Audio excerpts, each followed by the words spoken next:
అంటే ఒప్పుకోదగ్గది, హరాం అంటే నిషిద్ధమైనది అంటే ఒప్పుకోవడానికి వీలు లేనిది, ఇలా అనమాట. అంటే సరైన పద్ధతిలో జీవిస్తే దాన్ని హలాల్ పద్ధతి అంటారు. వ్యతిరేక అంటే నరకానికి పోయే పద్ధతులు కొన్ని ఉన్నాయి, దానికి హరాం అంటారు.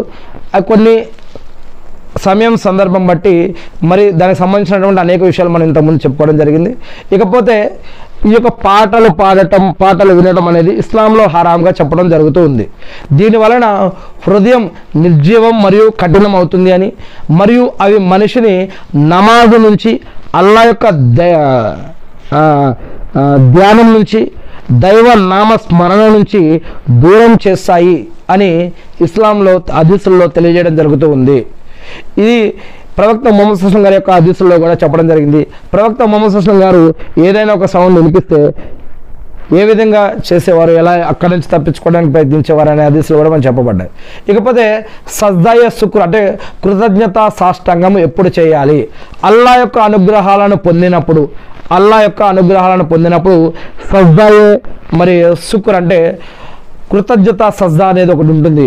ఏదైనా కీడు లేదా నష్టం నుండి తప్పించుకున్నప్పుడు, ఏదైనా శుభ సమయాలలో సజ్దాయ శుక్ర్ అనేది ఉంటుంది. అది చేస్తే చాలా మంచిది. ఈ యొక్క సజ్దా అల్లాహకి ఇష్టం. ఇక ఈద్ ముబారక్ తెలపడంలో సరైన పద్ధతి ఏమిటి? ఈద్ ముబారక్ తెలిపే మస్నూన్ విధానం, ఒకరు వేరే వారిని తకబ్బుల్ అల్లాహు మిన్నా వ మిన్కుమ్ అని చెప్తారనమాట. అంటే అల్లా మనందరి ప్రార్థనలను స్వీకరించాలి అని దీని యొక్క అర్థం.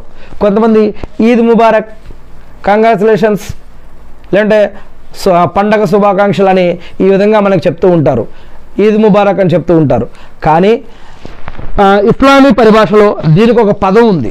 అదేంటంటే తకబ్బుల్ అల్లాహు మిన్నా వ మిన్కుమ్. దీని యొక్క అర్థం ఏంటంటే అల్లా మనందరి యొక్క ప్రార్థనలను స్వీకరించుగాక, ఆమీన్ ఆమీన్ అని.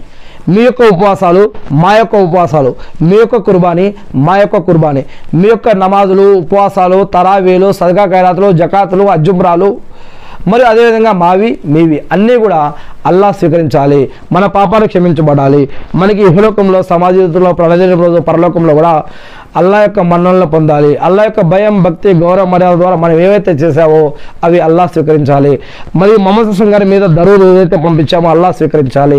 మరి మనందరికీ అన్ని రకాలుగా అల్లా యొక్క భోగభాగ్యాలు ఇహపరలోకాల్లో దొరకాలి, ఆమీన్ అని.